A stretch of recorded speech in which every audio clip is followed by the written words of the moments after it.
Бәріңе сәлем. Бүгінгі күннің оқырмандары кітап оқи ма, әлде шоколад таңдай ма? Бірге әлеуметтік эксперимент жасап көрейік.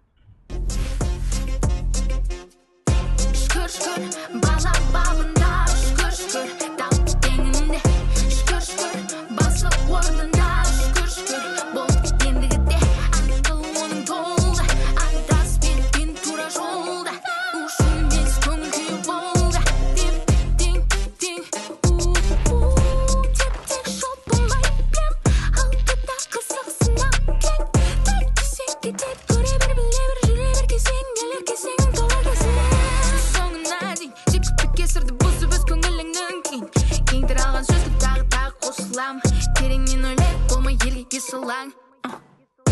Шүкір, бала бабын